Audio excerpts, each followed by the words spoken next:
It's the third annual FANNIE Awards. And now, here's your host, Andrew Fantasia. Hey, welcome back. It's day 2 of the FANNIE Awards. We're giving out 2 prizes today. 2 awards today. We're using the big boy language now. We'll be giving out the award for film number 9 of the year and also the award for best trailer. So let's start with the film. Film number 9, my 9th favorite movie of 2017 is, drumroll please, we don't need a drumroll, this is just number 9, who cares? Guardians of the Galaxy Volume 2. Here's the deal. When it comes to the Marvel Cinematic Universe, it's very hard for me to be disappointed. Sure, it's had its weak moments and strong moments, but for the most part, I love everything that they've done with it. One of the greatest and most wonderful surprises was the first Guardians of the Galaxy, and while its sequel didn't quite pack the same amount of punch, it was still a rip-roaring, space-cruising, rock-and-roll good time. Despite being the most visually stunning and colorful movie I've ever seen since, Speed Racer, Guardians of the Galaxy Volume 2's beauty is not just skin deep. It continues the story that's set up by the first one in an organic way, shedding light on Peter Quill's mysterious past, namely his father. It explained why and how he was kidnapped by the Reavers, how his mother got sick, why his relationship with Yondu was so complicated, and why he was able to hold on to the Purple Infinity Stone without dying. These were all valid loose ends left over from Volume 1, and this movie ties them up very nicely, even if the background music isn't as memorable this time around. Oh, quick sidebar. About a year ago, my friend and I, we made a bet as to what songs we thought were going to be in this movie. We each picked 3 songs, and neither of us got a single one right.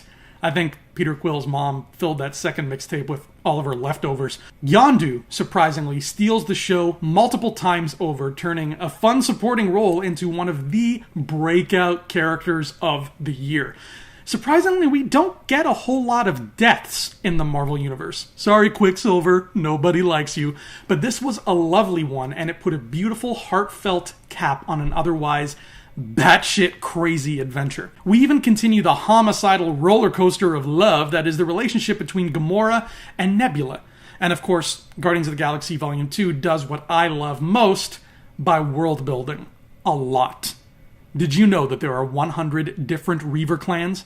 I didn't, but then Sylvester Stallone showed me the error of my ways. Now, some of the humor does fall a little flat, and at times the whole team dynamic of the Guardians feels forced, like they're trying really, really hard to replicate the magic of the original.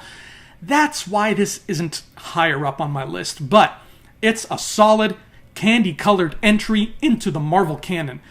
And despite the long, dark years of Thanos's and Infinity Wars that we've got looming ahead of us, I still can't help but look wistfully ahead to 2020 and wonder just what surprises are in store for us in Volume 3.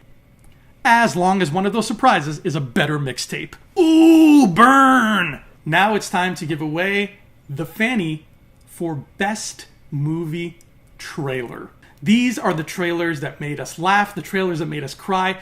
Most importantly, they're the trailers that made us stand up in the middle of a crowded movie theater, pull down our pants, and say, I can't wait to see that, and I don't care if security drags me away right now. Or maybe that's just me. The nominees for the best trailer of 2017 are It, Trailer 1. I, Tonya, Red Band Trailer. Murder on the Orient Express, Reveal Trailer. Star Wars Episode 8, The Last Jedi, Celebration Orlando teaser. Thor Ragnarok teaser. And the FANNIE goes to Thor Ragnarok.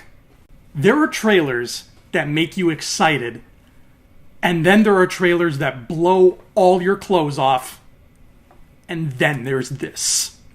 I think a lot of people will probably agree with me when I say that if the Marvel Cinematic Universe has a chink in its armor, it's the Thor films.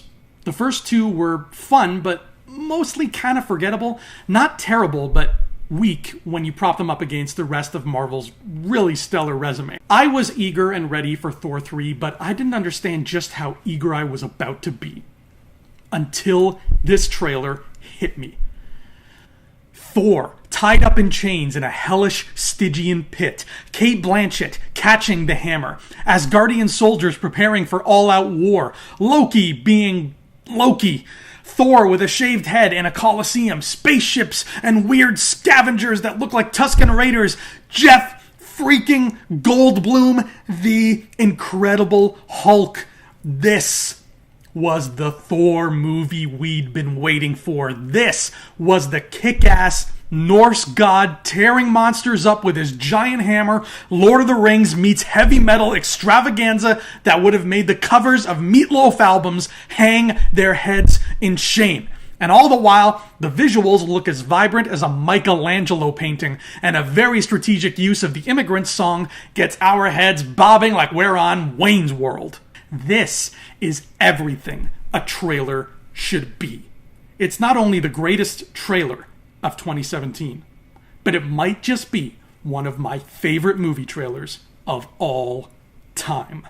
I think we've all had enough rock and roll for one day, so let's cap it off here. Tomorrow, day 3, we'll be talking about film number 8 on my list, and we'll be giving away the award for Best Hero. That all happens tomorrow, so buckle your safety belts and I'll see you then.